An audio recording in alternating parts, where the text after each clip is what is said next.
Hello everyone, welcome back to my daily cooking blogs. ಇವತ್ತಿನ ವಿಡಿಯೋದಲ್ಲಿ ನಾನು ಬೆಳಗಿನ ಬ್ರೇಕ್ಫಾಸ್ಟ್ಗೆ ಒಂದು ಒಳ್ಳೆ ಸೈಡ್ ಡಿಶ್ ರೆಸಿಪಿಯನ್ನು ಹೇಳ್ಕೊಡ್ತೀನಿ. ಇಲ್ಲಿ ನಾನು ಒಡಚಲ್ಲಿಗೆ ಅಂತ ಹೇಳ್ತಾರೆ ನೋಡಿ, ಹಾಸನ ಕಡೆ ದಿಢೀರಾಗಿ ರುಬ್ಬಿ ಮಾಡೋ ಅಂಥದ್ದು. ಇದು ದೋಸೆ ಥರ ಬರುತ್ತೆ. ಅದನ್ನು ನಾನು ಹಿಂದಿನ ದಿನ ರಾತ್ರಿಯೇ ನೆನೆ ಹಾಕಿದ್ದೆ. ಯೂಶ್ವಲಿ 1 ಅವರ್ ನೆನೆಸಿದ್ರೆ ಸಾಕು. ಸೊ ಅದನ್ನು ರುಬ್ಬಿ ಅದಕ್ಕೆ ಉಪ್ಪು ಜೀರಿಗೆ ಎಲ್ಲ ಹಾಕಿ ಮಿಕ್ಸ್ ಮಾಡಿ ಇಡ್ತಾಯಿದ್ದೀನಿ. ಈ ರೆಸಿಪಿ ನಾನು ಆಲ್ರೆಡಿ ತೋರಿಸಿದ್ದೀನಿ. ಈ ಕಡೆ ದೋಸೆ ಥರನೂ ಇರುತ್ತೆ, ಈ ಕಡೆ ಸ್ವಲ್ಪ ಅಕ್ಕಿ ರೊಟ್ಟಿ ಥರನೂ ಇರುತ್ತೆ. ಚೆನ್ನಾಗಿರುತ್ತೆ. ದಿಢೀರಾಗಿ ಮಾಡಿಬಿಡ್ಬೋದು, ಲಂಚ್ ಬಾಕ್ಸ್ಗೂ ಸಹ ಕಳಿಸ್ಬೋದು. ಇದು ಯೂಶ್ವಲಿ ರೊಟ್ಟಿ ಕಾವಲಿನಲ್ಲಿ ಮಾಡ್ತಾರೆ, ಬಟ್ ನನಗೆ ರೊಟ್ಟಿ ಕಾವಲಿನಲ್ಲಿ ಇದು ಅಂಟ್ದಂಗೆ ಆಗುತ್ತೆ. ಹಾಗಾಗಿ ನಾನು ದೋಸೆ ಪ್ಯಾನ್ನಲ್ಲೇ ಹಾಕ್ಬಿಡ್ತೀನಿ. ಸಾಫ್ಟಾಗಿ ತುಂಬಾ ಚೆನ್ನಾಗಾಗುತ್ತೆ. ಇದರ ರೆಸಿಪಿ ಬೇಕು ಅಂದರೆ ನಾನು ನೆಕ್ಸ್ಟ್ ಟೈಮ್ ಖಂಡಿತ ತೋರಿಸ್ತೀನಿ. ಆಲ್ರೆಡಿ ತೋರಿಸಿದ್ದೀನಿ ನಾನು. ಇನ್ನೊಮ್ಮೆ ಬೇಕು ಅಂತ ಅಂದರೆ ನಾನು ಮಾಡಿ ತೋರಿಸ್ತೀನಿ ಬೇಕಾದರೆ. ಇದಕ್ಕೆ ಒಂದು ಸೈಡ್ ಡಿಶ್ ಆಗಿ ನಾನು ಬದನೆಕಾಯಿ ಪಚ್ಚಡಿ ಮಾಡ್ತಾಯಿದ್ದೀನಿ. ಸಾಮಾನ್ಯ ಬದನೆಕಾಯಿ ಅಂದರೆ ಯಾರೂ ಇಷ್ಟನೇ ಪಡಲ್ಲ ಅಲ್ವಾ, ನಮ್ಮ ಮನೆಯಲ್ಲೂ ಸಹ ಹಾಗೆಯೇ. ಆದರೆ ನನಗೆ ಎಣ್ಣೆ ಬದನೆಕಾಯಿ ಅದೆಲ್ಲ ತುಂಬಾ ಇಷ್ಟ. ಪ್ರತಿ ಸಲವೂ ಅದನ್ನೆಲ್ಲ ಮಾಡೋಕ್ಕಾಗಲ್ಲ, ತುಂಬ ಜಾಸ್ತಿ ಮಸಾಲೆ ಅಂತ ಅನಿಸುತ್ತೆ ನನಗೆ. ಸೊ ಈ ರೀತಿ ಬದನೆಕಾಯಿ ಅಥವಾ ಯಾವುದಾದ್ರೂ ತರಕಾರಿ ತಿಂದೇ ಇದ್ದಾಗ ನಾನು ಈ ರೀತಿ ಆ ತರಕಾರಿಗಳನ್ನ ಪಚ್ಚಡಿ ಮಾಡಿ, ಅಂದರೆ ಚಟ್ನಿ ಥರ ಮಾಡಿ ಹಾಕ್ತೀನಿ. ತುಂಬಾ ಚೆನ್ನಾಗಿರುತ್ತೆ. ಇಂಥ ತರಕಾರಿ ಹಾಕಿದ್ದೀವಿ ಅನ್ನೋದೇ ಸಹ ಅದರಲ್ಲಿ ಗೊತ್ತಾಗೋದಿಲ್ಲ. ಇಲ್ಲಿ ನಾನು ಗುಂಡು ಬದನೆಕಾಯಿ, ಕೆಂಪು ಅಂದರೆ ಪರ್ಪಲ್ ಕಲರ್ದನ್ನು ಯೂಸ್ ಮಾಡ್ತಾಯಿದ್ದೀನಿ. ನೀವು ಬೇಕಾದರೆ ಹಸಿರು ಬದನೆಕಾಯಿ, ಉದ್ದ ಬದನೆಕಾಯಿನೂ ಸಹ ಯೂಸ್ ಮಾಡ್ಕೋಬೋದು. 2 ಬದನೆಕಾಯಿಗೆ ಒಂದು 3 ಟೊಮ್ಯಾಟೊ, 3 ಈರುಳ್ಳಿ, ಒಂದು 10 ಮೆಣಸಿನ್ಕಾಯಿ ಎಲ್ಲನೂ ಸಹ ರೆಡಿ ಮಾಡಿ ಕಟ್ ಮಾಡಿ ಇಟ್ಕೊಳ್ಳಿ. ಇವಾಗ ಪ್ಯಾನ್ಗೆ ಒಂದು ಸ್ವಲ್ಪ ಎಣ್ಣೆ ಹಾಕಿ ಜೀರಿಗೆ, ಹಸಿರು ಮೆಣಸಿನ್ಕಾಯಿ, ಈರುಳ್ಳಿ ಎಲ್ಲನೂ ಹಾಕಿ ಫ್ರೈ ಮಾಡ್ಕೋಬೇಕು. ಹಸಿರು ಮೆಣಸಿನ್ಕಾಯಿ ಮೇಯ್ನ್ ಖಾರ ಕೊಡೋದು. ಇದು ಸ್ವಲ್ಪ ಖಾರವಾಗಿದ್ರೇ ಚೆನ್ನಾಗಿರುತ್ತೆ. ಹಾಗಾಗಿ ಒಂದು ಸ್ವಲ್ಪ ಇದು ಸ್ವಲ್ಪ ಖಾರ ಜಾಸ್ತಿ, ಹಾಗಾಗಿ ಒಂದು 6ರಿಂದ 7 ಮೆಣಸಿನ್ಕಾಯಿನ ಹಾಕ್ಕೊಂಡಿದ್ದೀನಿ. ಖಾರ ಜಾಸ್ತಿ ಇಷ್ಟಪಡೋರು ಇನ್ನೂ ಒಂದು 10ರಿಂದ 12 ಮೆಣಸಿನ್ಕಾಯಿ ಹಾಕ್ಕೋಬೋದು, ತುಂಬಾ ಚೆನ್ನಾಗಾಗುತ್ತೆ. ಈರುಳ್ಳಿ ಸ್ವಲ್ಪ ಫ್ರೈ ಆಗ್ತಾ ಇದ್ದ ಹಾಗೆಯೇ ಬದನೆಕಾಯಿನ ನಾನು ಏನು ನೀರಲ್ಲಿ ಕಟ್ ಮಾಡಿ ಇಟ್ಕೊಂಡಿದ್ನಲ್ಲ ಅದನ್ನು ಸೇರಿಸ್ಕೊತಾ ಇದ್ದೀನಿ. ಬದನೆಕಾಯಿ ಜೊತೆಗೇನೆ ಟೊಮ್ಯಾಟೊನೂ ಸಹ ಒಂದು 3 ಟೊಮ್ಯಾಟೊ ಹಾಕ್ಕೊತಾ ಇದ್ದೀನಿ. ಬದನೆಕಾಯಿ ಅಥವಾ ಬೇರೆ ಏನು ತರಕಾರಿ ಇಲ್ಲ ಅಂತ ಅಂದರೆ ಬರೀ ಈರುಳ್ಳಿ ಟೊಮ್ಯಾಟೊದಲ್ಲೂ ಸಹ ಈ ಟೊಮ್ಯಾಟೊ ಈರುಳ್ಳಿ ಪಚ್ಚಡಿ ಅಂತ ಹೇಳ್ತೀವಿ, ಅದನ್ನು ಮಾಡ್ಕೋಬೋದು. ಟೊಮ್ಯಾಟೊ ಎಲ್ಲ ಹಾಕಿದ್ಮೇಲೆ ಇವಾಗ ರುಚಿಗೆ ತಕ್ಕಷ್ಟು ಉಪ್ಪು, ಒಂದು ಸಣ್ಣ ಚಮಚದಲ್ಲಿ ಶುಂಠಿ ಬೆಳ್ಳುಳ್ಳಿ ಪೇಸ್ಟನ್ನು ಹಾಕಿಬಿಟ್ಟು ನೀಟಾಗಿ ಮಿಕ್ಸ್ ಮಾಡ್ತಾ ಬರಬೇಕು. ಆ ಟೊಮ್ಯಾಟೊ ಮತ್ತು ಬದನೆಕಾಯಿ ಎಲ್ಲ ಅದರಲ್ಲೇ ನೀರಿನ ಅಂಶ ಇರುತ್ತೆ ಅಲ್ವಾ, ಅದೇ ನೀರು ಬಿಟ್ಕೊಳ್ಳುತ್ತೆ. ಎಕ್ಸ್ಟ್ರಾ ಏನು ನಾವು ನೀರಾಗಿರ್ಬೋದು, ಎಣ್ಣೆ ಆಗಿರ್ಬೋದು ಏನು ಹಾಕೋದು ಬೇಡ. ಫಸ್ಟ್ ಒಗ್ಗರಣೆಗೆ ಎಷ್ಟು ಎಣ್ಣೆ ಹಾಕಿದ್ವಿ ಅಷ್ಟೇ ಸಾಕು.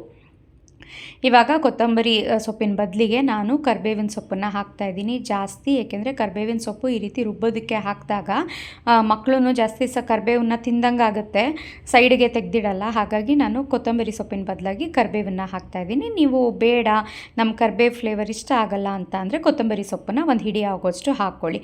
ಇವಾಗ ಲಿಡ್ನ ಕ್ಲೋಸ್ ಮಾಡಿ ಅದು ಸಾಫ್ಟ್ ಆಗಲಿಕ್ಕೆ ಬಿಡಬೇಕು. ನಾನು ತೋರಿಸ್ದೆ ಅಲ್ವಾ, ನೀರೆಲ್ಲ ಬಿಟ್ಕೊಳ್ಳೋಕೆ ಸ್ಟಾರ್ಟ್ ಆಗುತ್ತೆ. ಅದೇ ನೀರಿನಲ್ಲಿ ಟೊಮ್ಯಾಟೊ, ಈರುಳ್ಳಿ ಮತ್ತು ಬದನೆಕಾಯಿ ಎಲ್ಲ ಬೆಂದು ಆ ನೀರೆಲ್ಲ ಸ್ವಲ್ಪ ಡ್ರೈ ಆಗೋವರೆಗೂ ಚೆನ್ನಾಗಿ ಈ ರೀತಿ ಫ್ರೈ ಮಾಡ್ಕೋಬೇಕು.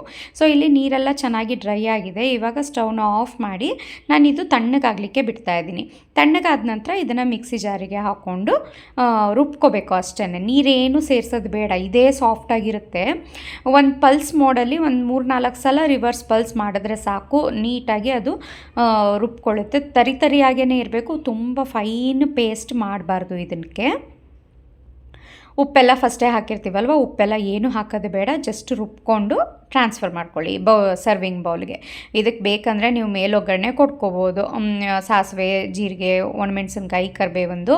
ಬಟ್ ಒಗ್ಗರಣೆ ಅಂತ ಅವಶ್ಯಕತೆ ಇರಲ್ಲ, ಏಕೆಂದರೆ ಎಣ್ಣೆನಲ್ಲೇ ನಾವೆಲ್ಲನೂ ಸಹ ಫ್ರೈ ಮಾಡಿರ್ತೀವಿ ಅಲ್ವಾ, ತುಂಬಾ ಚೆನ್ನಾಗಾಗುತ್ತೆ. ಸೊ ನೋಡಿ, ಬಿಸಿ ಬಿಸಿ ಅನ್ನಕ್ಕೆ, ರೊಟ್ಟಿ, ಚಪಾತಿ ಮತ್ತು ಈ ರೀತಿ ದೋಸೆಗಳಿಗೆಲ್ಲ ಸಕ್ಕತ್ತಾಗಿರುತ್ತೆ. ಟ್ರೈ ಮಾಡಿ ನೋಡಿ. ಹಸಿರು ಮೆಣಸಿನ್ಕಾಯಿ ನಮಗೆ ಖಾರ ಆಗುತ್ತೆ, ತುಂಬ ಗ್ಯಾಸ್ಟ್ರಿಕ್ ಪ್ರಾಬ್ಲಮ್ ಇದೆ ಅಂತ ಅಂದವರು ಹಸಿರು ಮೆಣಸಿನ್ಕಾಯಿ ಬದಲಾಗಿ ನೀವು ಕೆಂಪು ಒಣಮೆಣಸಿನ್ಕಾಯಿನೂ ಸಹ ಹಾಕ್ಕೋಬೋದು. ಸೊ ಇವಾಗ ಪಚ್ಚಡಿ ರೆಡಿ ಆಯಿತು. ಇದು ಒಡಚಲಿಗೆ ಹೇಗೆ ಮಾಡೋದು ಅಂತ ನೋಡ್ಕೊಳ್ಳೋಣ. ಹಿಟ್ಟನ್ನು ಅವಾಗೇ ರುಬ್ಬಿ ಅವಾಗೇ ದೋಸೆ ಥರ ಹಾಕೋದು. ಇದು ಏನು ಫರ್ಮೆಂಟ್ ಮಾಡೋ ಅವಶ್ಯಕತೆ ಇಲ್ಲ. ಆ್ಯಂಡ್ ತುಂಬ ಜಾಸ್ತಿ ಹೊತ್ತೂ ಸಹ ನೆನೆಸ್ಬೇಕು ಅಂತೇನಿಲ್ಲ. ಜಸ್ಟ್ 1 ಅವರ್ ನೀವು ಅಕ್ಕಿನ ನೆನೆಸಿದ್ರೆ ಸಾಕು. ಅಕ್ಕಿ ಮತ್ತು ಅನ್ನ ಎರಡನ್ನೂ ಹಾಕಿದ್ದೀನಿ ನಾನು, ಸ್ವಲ್ಪ ಸಾಫ್ಟಾಗಿ ಬರಬೇಕು ಅಂತ. ಇದಕ್ಕೇನು ಅವಲಕ್ಕಿ, ಉದ್ದಿನಬೇಳೆ ಏನೂ ಬೇಕಾಗೋದಿಲ್ಲ. ಬೆಳಗ್ಗೆನೇ ತಿಂಡಿಗೆ ಪ್ರಿಪೇರ್ ಮಾಡ್ತಾ ಇರೋದ್ರಿಂದ ನಾನು ರಾತ್ರಿಯೇ ಅಕ್ಕಿ ಮತ್ತು ಅನ್ನ ಎರಡನ್ನೂ ಸಹ ನೆನೆಸಿಟ್ಬಿಟ್ಟಿದ್ದೆ. ಸೊ ದಟ್ ಬೆಳಗ್ಗೆ ಎದ್ದ ತಕ್ಷಣ ಇದನ್ನು ರುಬ್ಬಿಟ್ಟು ಆಮೇಲೆ ಪಚ್ಚಡಿ ಮಾಡೋಕ್ಕೆ ಇಟ್ಟೆ. ಒಂದು 20 ಮಿನಿಟ್ಸ್ ಆಗುತ್ತೆ ಅಲ್ವಾ, ಅದಕ್ಕೆ ಸೈಡ್ ಡಿಶ್ ಏನಾದರೂ ಪ್ರಿಪೇರ್ ಮಾಡೋಕ್ಕೆ. ಅಷ್ಟರಲ್ಲಿ ಅದನ್ನು ಸ್ವಲ್ಪ ನೆಂದಂಗಾಗಿರುತ್ತೆ, ಸಾಫ್ಟಾಗಿ ಸಖತ್ತಾಗಿ ಬರುತ್ತೆ. ದೋಸೆ ಥರನೇ ಹಾಕೋದು, ತುಂಬಾ ಚೆನ್ನಾಗಾಗುತ್ತೆ. ನೀವು ಬೇಕಂದರೆ ರೊಟ್ಟಿ ಕಾವಲಿ ಮೇಲೂ ಸಹ ಹಾಕೋಬೋದು, ಗರಿ ಗರಿಯಾಗಿ ಬರುತ್ತೆ. ಆವಾಗ ನಿಮಗೆ ಲಂಚ್ ಬಾಕ್ಸಿಗೆಲ್ಲ ಹಾಕ್ಲಿಕ್ಕಾಗಲ್ಲ, ತುಂಬಾ ಹಾರ್ಡ್ ಆದಂಗೆ ಆಗಿಬಿಡುತ್ತೆ. ದೋಸೆ ಪ್ಯಾನ್ ಮೇಲೆ ಹಾಕಿದ್ರೆ ತುಂಬ ಸಾಫ್ಟಾಗಿರುತ್ತೆ. ಮಧ್ಯಾಹ್ನ ಲಂಚ್ ಬಾಕ್ಸ್ಗೂ ಸಹ ನೀವು ಪ್ಯಾಕ್ ಮಾಡಿ ಕಳಿಸ್ಬೋದು. ಸೊ ಇಲ್ಲಿ ನಾನು ಕೆಂಪು ರಾಜ್ಮುಡಿ ಅಕ್ಕಿ ಯೂಸ್ ಮಾಡಿರೋದ್ರಿಂದ ಈ ಕಲರಲ್ಲಿ ಇದೆ. ದೋಸೆ ಅಕ್ಕಿ ನೆನೆಸೋದಕ್ಕೂ ನಾನು ಕೆಂಪು ರಾಜ್ಮುಡಿ ರೈಸ್ನ ಯೂಸ್ ಮಾಡಿದ್ದೆ. ಹಾಗೆಯೇ ಅನ್ನ ಏನು ಹಾಕಿದ್ದೆ ಅಂತ ಹೇಳಿದ್ನಲ್ಲ, ಅದನ್ನು ಸಹ ರಾಜ್ಮುಡಿ ಅಕ್ಕಿನೇ ಹಾಕಿರೋದ್ರಿಂದ ಕೆಂಪು ಕಲರ್ ಆಗಿ ಬಂದಿದೆ. ಸೊ ಖಂಡಿತ ಟ್ರೈ ಮಾಡಿ. ಬದನೆಕಾಯಿ ಪಚ್ಚಡಿ ಎಲ್ಲರಿಗೂ ಸಹ ಇಷ್ಟ ಆಗುತ್ತೆ. ಹಿಂದಿನ ವಿಡಿಯೋದಲ್ಲಿ ನಾನು ಹೇಳಿದ್ದೆ ಡೇಟ್ಸ್ ಲಡ್ಡುಗೆ ತುಂಬಾ ಆರ್ಡರ್ಸ್ ಬರ್ತಾ ಇದೆ, ನಾನು ಡಬಲ್ ಕ್ವಾಂಟಿಟಿ ಮಾಡ್ಕೋಬೇಕು, ದಿನದಲ್ಲಿ ಅವತ್ತಿನ ದಿನ ಅವತ್ತೇ ಖಾಲಿ ಆಗ್ತಾ ಇದೆ ಅಂತ. ಸೊ ಎಲ್ಲವನ್ನು ಸಹ ರೆಡಿ ಮಾಡಿ ಇಟ್ಕೊಂಡಿದ್ವಿ. ಅಂದರೆ ಡ್ರೈ ಫ್ರೂಟ್ಸ್ ಎಲ್ಲವನ್ನು ಸಹ ಸ್ವಲ್ಪ ಡಬಲ್ ಕ್ವಾಂಟಿಟಿನಲ್ಲಿ, ಈಗ ಅರೌಂಡ್ ಒಂದು ಅರ್ಧ kg 3/4 kg ಹಾಕ್ತೀವಿ ಅಂದರೆ ಅದನ್ನು ಎಲ್ಲನೂ ಸಹ ಡಬಲ್ ಮಾಡಿ 1.5 kg ಆಗೋಷ್ಟು ಎಲ್ಲ ಡ್ರೈ ಫ್ರೂಟ್ಸ್ನು ಕಟ್ ಮಾಡಿ ತುಪ್ಪದಲ್ಲಿ ಹುರಿದು ನಾನು ಇಲ್ಲಿ ಸೇರಿಸಿದ್ದೀನಿ. ನೆಕ್ಸ್ಟು ಕಪ್ಪು ದ್ರಾಕ್ಷಿ ಮತ್ತು ಒಣ ದ್ರಾಕ್ಷಿ ಎರಡೂ ಸಹ ಬ್ಯಾಚಲ್ಲಿ ಹುರಿದು ನಾನು ಸೇರಿಸ್ತಾ ಇದ್ದೀನಿ. ತುಂಬಾ ಚೆನ್ನಾಗಾಗಿರುತ್ತೆ. ಟೇಸ್ಟ್ ಮಾಡಿಲ್ಲ ನೀವು ಅಂತ ಅಂದರೆ ಖಂಡಿತ ಟೇಸ್ಟ್ ಮಾಡಿ. ಇವಾಗ ಡೇಟ್ಸ್ ಲಡ್ಡು ಜೊತೆಗೆ ರಾಗಿ ಲಡ್ಡು ಕೊಂಬದಲ್ಲೂ ಸಹ ಇದೆ. 250 ಗ್ರಾಮ್ಸ್ ಆದರೂ ತೊಗೋಬೋದು, 500 ಗ್ರಾಮ್ಸ್ ಆದರೂ ತೊಗೋಬೋದು. ಈಗ ಆಲ್ರೆಡಿ ಡೇಟ್ಸ್ ಲಾಡು ಟೇಸ್ಟ್ ನೋಡಿದವ್ರಿಗೆ ಗೊತ್ತಿದೆ ಯಾವ ಥರ ಇರುತ್ತೆ ಟೇಸ್ಟು ಅಂತ. ನಾನಿಲ್ಲಿ premium quality dry nuts dry ಫ್ರೂಟ್ಸ್ನೇ ಸಹ ಯೂಸ್ ಮಾಡೋದು. ಇಲ್ಲಿ ತೋರಿಸ್ತಾ ಇದ್ದೀನಿ ರೇಟ್ಸ್ ಎಲ್ಲ ಎಷ್ಟೆಷ್ಟಿದೆ ಅಂತ. ಸೊ ಖಂಡಿತ ತುಪ್ಪದಲ್ಲಿ ಹುರಿದು ಎಲ್ಲವನ್ನು ಸಹ ಮಾಡೋದ್ರಿಂದ ನಿಮಗೆ ಟೇಸ್ಟ್ ವೈಸ್ ಕಾಂಪ್ರಮೈಸೇ ಇಲ್ಲ, ಕ್ವಾಲಿಟಿಲೂ ಅಷ್ಟೇ ಯಾವುದೇ ರೀತಿ ಕಾಂಪ್ರಮೈಸ್ ಇಲ್ಲ. ಸೊ ಎಲ್ಲರೂ ಮಾಡ್ತಾರೆ ಅಂತ ಚೀಪ್ ಕ್ವಾಲಿಟಿನಲ್ಲಿ ತಂದು ಸಹ ನಾನು ಮಾಡ್ಬೋದು, ಬಟ್ ಅವಾಗೇನಾಗುತ್ತೆ ಟೇಸ್ಟ್ ಬರಲ್ಲ, ಒಂದು ನಂಬಿಕೆ ಬಿಲ್ಡ್ ಆಗಲ್ಲ. ನನಗೇನಂದರೆ ಕ್ವಾಲಿಟಿ ಇರಬೇಕು, ನಂಬಿಕೆ ಉಳಿಸ್ಕೋಬೇಕು, ಏನಂದರೆ ಟೇಸ್ಟ್ ಬರಬೇಕು ಅಲ್ವಾ. ಒಂದು ಸಲ ಅದು ಟೇಸ್ಟ್ ಇಷ್ಟ ಆಗಲಿಲ್ಲ ಅಂತ ಅಂದರೆ ನಮಗೆ ಪ್ರೀ ಆರ್ಡರ್ಸ್ ನೆಕ್ಸ್ಟ್ ರೀಆರ್ಡರ್ಸು ಅದೆಲ್ಲ ಏನೂ ಬರೋದಿಲ್ಲ. ಹಾಗಾಗಿ ನಾನು ಯಾವಾಗ್ಲೂ quality wise taste wise compromise ಮಾಡ್ದೇ ಮಾಡ್ತಾ ಇರೋದ್ರಿಂದ ನಿಮಗೆ ಕ್ವಾಲಿಟಿ ಆಗಿರೋವಂಥ ಪ್ರಾಡಕ್ಟ್ಸ್ನ ತಲುಪಿಸ್ಕೊಡ್ತಾ ಇದ್ದೀನಿ. ಸೊ ನೆನ್ನೆ ನಾನು ಫ್ರೆಶ್ ಡಬಲ್ ಕ್ವಾಂಟಿಟಿನಲ್ಲಿ ಅರೌಂಡ್ 12 kg ಲಡ್ಡು ಮಾಡಿದ್ದೀನಿ. ಅದರಲ್ಲಿ already 7 kg laddu sold out ಆಗೋಗಿದೆ. ಇನ್ನು ಮಿಕ್ಕಿದ್ದು ಇವತ್ತಿಗೆ ಖಾಲಿ ಆಗೋಗುತ್ತೆ. ಸೊ 1 ಡೇನಲ್ಲಿ ಖಾಲಿ ಆಗ್ತಾ ಇದ್ದಿದ್ದು ಇವಾಗ 2 ದಿನಕ್ಕೆ ಬಂದಿದೆ. ಸೊ ಇಲ್ಲಿ ಆವತ್ತಿನ ದಿನ ರಾತ್ರಿ ಸ್ವಲ್ಪ ಟೈಮ್ ಆಗೋಗಿತ್ತು. ನೈಟ್ 9 ಗಂಟೆಗೆ ನಾನು ಹಸಿ ಅಳಸಂದೆ ಕಾಳ್ದು ಸಾಂಬಾರು ಮಾಡಿದ್ದೆ, ಮಸಾಲೆ ಸಾರು. ಅದು ಬೆಳಗ್ಗೆಗೆ ಸ್ವಲ್ಪ ಗಟ್ಟಿನೇ ಆಗೋಗಿತ್ತು. ಇನ್ನು ಮಧ್ಯಾಹ್ನಕ್ಕೆ ಏನು ಮತ್ತೆ ರೈಸ್ಗೆ ತಗೊಳ್ಳೋದು ಅದನ್ನು ಅಂತ ಅಂದ್ಬಿಟ್ಟು ಅದಕ್ಕೆ ಕಾಂಬಿನೇಷನ್ ಆಗಿ ಪೂರಿ ಮಾಡ್ತಾಯಿದ್ದೀನಿ. ಸೊ ಅದು ಸಾಗು ಥರನೇ ಟೆಕ್ಸ್ಚರಲ್ಲಿ ಇದೆ ಅಲ್ವಾ, ಹಾಗಾಗಿ. ಲಾಸ್ಟ್ ವಿಡಿಯೋದಲ್ಲಿ ಒಂದು ಪೂರಿ ತೋರಿಸಿದಾಗ ತುಂಬಾ ಚೆನ್ನಾಗಾಗಿತ್ತು, ಉಬ್ಬಿ ಬಂದಿತ್ತು, ಎಲ್ಲೂ ಸಹ ಎಣ್ಣೆನೂ ಹೀರಿರಲಿಲ್ಲ. ಸೊ ಪೂರಿ ಹೇಗೆ ಮಾಡ್ತೀರಾ ನೀವು ಅನ್ನೋದನ್ನು ತೋರಿಸಿದ್ರಿ, ಅಂದರೆ ಕೇಳಿದ್ರಿ. ಸೊ ಹಾಗಾಗಿ ಇಲ್ಲಿ ತೋರಿಸ್ತಾ ಇದ್ದೀನಿ. ನಾನು ಬರೀ ಗೋಧಿ ಹಿಟ್ಟಿಗೆ ಉಪ್ಪನ್ನ ಮಾತ್ರ ಸೇರಿಸ್ತಾ ಇದ್ದೀನಿ, ಸಾಫ್ಟಾಗಿ ಬರಲಿ, ಉಪ್ಕೊಂಡು ಬರಲಿ ಅಂತ. ಬಿಸಿ ನೀರಾಗಿರ್ಬೋದು, ಮೊಸರು, ಹಾಲು ಏನೂ ಬೇಡ ಇದಕ್ಕೆ. ಬರೀ ಗೋಧಿ ಹಿಟ್ಟಿಗೆ ಉಪ್ಪು ಮತ್ತು ಸ್ವಲ್ಪ ನೀರನ್ನು ಹಾಕ್ಕೊಂಡು ಇದಕ್ಕೆ ಗಟ್ಟಿಯಾಗಿ ಕಲಿಸ್ಕೋಬೇಕು. ನಾನಿಲ್ಲಿ ಮಲ್ಟಿಗ್ರೇನ್ ಆಟ ನಾನು ಏನು ತಯಾರು ಮಾಡ್ತೀನಿ ನಮ್ಮ ಪ್ರಾಡಕ್ಟ್ಸಲ್ಲಿ ಅದನ್ನೇ ನಾನು ಯೂಸ್ ಮಾಡ್ತಾ ಇರೋದು. ಈ ಮಲ್ಟಿಗ್ರೇನ್ ಆಟದಲ್ಲಿ ಗೋಧಿ ಜೊತೆಗೆ ಸ್ಪ್ರೌಟೆಡ್ ರಾಗಿ ಇರುತ್ತೆ, ಹಾಗೆಯೇ ಬಾಜ್ರಾ ಅಂದರೆ ಸಜ್ಜೆನೂ ಸಹ ಹಾಕಿರ್ತೀನಿ, ಜೊತೆಗೆ ಹೆಸರು ಕಾಳು, ಕಡಲೆಕಾಳು, ಕಡಲೆಬೇಳೆ, ಬಿಳಿ ಜೋಳ, ಮೆಕ್ಕೆಜೋಳ, ಸೋಯಾ ಬೀನ್ಸು ಮತ್ತು ಮೆಂತ್ಯ ಇವೆಲ್ಲವನ್ನು ಸಹ ಹದವಾಗಿ ಕ್ವಾಂಟಿಟಿನಲ್ಲಿ ನಾನು ಹಾಕಿ ಮಾಡಿಸಿರೋದ್ರಿಂದ ಈ ಮಲ್ಟಿಗ್ರೇನ್ ಆಟ ತುಂಬಾ ಚೆನ್ನಾಗಿದೆ. ಆ್ಯಂಡ್ ಚಪಾತಿ ತಿಂದ್ರೂ ಅಷ್ಟೇ ನಿಮಗೆ ಕಾರ್ಬ್ಸ್ ಅಂತ ಅನಿಸೋದಿಲ್ಲ. ನಿಮಗೆ ಎಲ್ಲ ರೀತಿ ಕಾಳುಗಳೆಲ್ಲ ಇರೋದ್ರಿಂದ ಇದು ಪ್ರೋಟೀನ್ ರಿಚ್ ಆಗೂ ಸಹ ಇರುತ್ತೆ. ಯೂಶ್ವಲಿ ಚಪಾತಿ ತಿಂದರೆ ಹೀಟ್ ಆಗುತ್ತೆ ಅಂತೆಲ್ಲ ಅಂದವ್ರಿಗೆ ಈ ರೀತಿ ಮಲ್ಟಿಗ್ರೇನ್ ಆಟ ಅಂದರೆ ಇದರಲ್ಲಿ ಸ್ಪ್ರೌಟೆಡ್ ರಾಗಿ ಇರೋದ್ರಿಂದ ಆ ಹೀಟೆಲ್ಲನೂ ಸ್ವಲ್ಪ ಕಡಿಮೆ ಆಗುತ್ತೆ. ನೀವು ನೋಡ್ತಾ ಇರ್ಬೋದು ಟೆಕ್ಸ್ಚರು, ಈ ಟೆಕ್ಸ್ಚರ್ನಲ್ಲಿ ಸ್ವಲ್ಪ ಗಟ್ಟಿಯಾಗಿ ಕಲಿಸ್ಕೋಬೇಕು. ಪ್ಯೂರ್ ಗೋಧಿ, ಬರೀ ಗೋಧಿನಲ್ಲಿ ಮಾಡಿದರೆ ಇಷ್ಟು ಈ ಥರ ಕಲರ್ ಬರಲ್ಲ, ಇನ್ನೂ ಸಹ ಸ್ವಲ್ಪ ವೈಟಿಶ್ ಕಲರ್ ಆಗಿ ಬರುತ್ತೆ. ಇದರಲ್ಲಿ ರಾಗಿ, ಕಡಲೆ ಕಾಳು, ಹೆಸರು ಕಾಳು ಎಲ್ಲವನ್ನೂ ಸಹ ಇನ್ಕ್ಲೂಡ್ ಮಾಡಿ ಸಜ್ಜೆ ಎಲ್ಲ ಹಾಕಿರೋದ್ರಿಂದ ಸ್ವಲ್ಪ ನಿಮಗೆ ಸ್ವಲ್ಪ ಥರ ಬ್ರೌನ್ ಕಲರ್ ಆಗಿ ಬರುತ್ತೆ.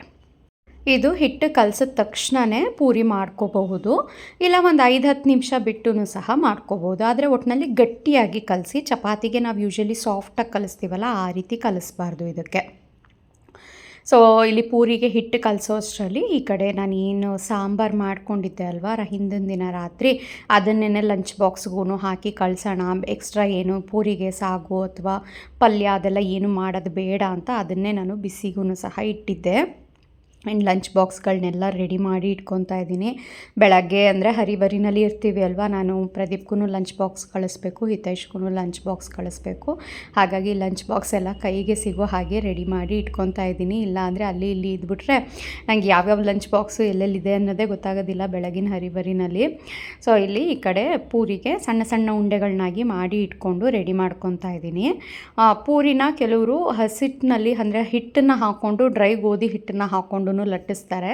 ಬಟ್ ನನಗೆ ಅದಕ್ಕಿಂತ ಈ ರೀತಿ ಒಂದೊಂದು ಡ್ರಾಪ್ ಆಗೋಷ್ಟು ಎಣ್ಣೆನ ಮನೆಗೆ ಸ್ಪ್ರೆಡ್ ಮಾಡಿಬಿಟ್ಟು ಈ ರೀತಿ ಲಟ್ಟಣಿಗೆನಲ್ಲಿ ಎಷ್ಟು ಅಗಲ ಆಗುತ್ತೆ ಅಷ್ಟು ಅಗಲ, ಸ್ವಲ್ಪ ಸೈಡ್ಸ್ ಎಲ್ಲ ದಪ್ಪ ದಪ್ಪ ಇರಲಿ, ತುಂಬ ದಪ್ಪನೂ ಅಲ್ಲ ಆ್ಯಂಡ್ ತುಂಬ ತೆಳುವಾಗೂ ಮಾಡಬಾರ್ದು. ತುಂಬ ತೆಳು ಮಾಡಿಕೊಂಡ್ರೆ ಪೂರಿ ಉಬ್ಬಲ್ಲ ಚೆನ್ನಾಗಿ. ಹಾಗಾಗಿ ತುಂಬ ತೆಳು ಅಲ್ಲ, ತುಂಬ ದಪ್ಪನೂ ಅಲ್ಲ, ಮೀಡಿಯಮ್ ಸೈಜ್ಗೆ ನಾವು ಲಟ್ಟಿಸಿ ಇಟ್ಕೋಬೇಕು. ಪ್ರತಿಯೊಂದೂ ಈ ರೀತಿ ಒಂದೊಂದು ಡ್ರಾಪ್ ಆಗುವಷ್ಟು ಎಣ್ಣೆನ ಮನೆಗೆ ಸವರ್ಬಿಟ್ಟು ನಾವು ಲಟ್ಸಿ ಇಟ್ಕೊತಾ ಇದ್ದರೆ ಮನೆಗೆ ಅಂಟಲ್ಲ. ಆವಾಗ ಹಸಿಟ್ಟು ಹಾಕ್ಕೊಂಡ್ರೆ ಏನಾಗುತ್ತೆ ಗೊತ್ತಾ, ನಾವು ಎಣ್ಣೆಲಿ ಕರಿಬೇಕಾದ್ರೆ ಹಸಿಟ್ಟೆಲ್ಲ ಎಣ್ಣೆಗೆ ಇಟ್ಕೊಂಡು ನೆಕ್ಸ್ಟ್ ಬ್ಯಾಚ್ ಪೂರಿ ಕರಿಬೇಕಾದ್ರೆ ಪೂರಿ ಮೇಲೆಲ್ಲ ಹಸಿಟ್ಟದು ಕಪ್ಪು ಕೂತ್ಕೊಬಿಡುತ್ತೆ.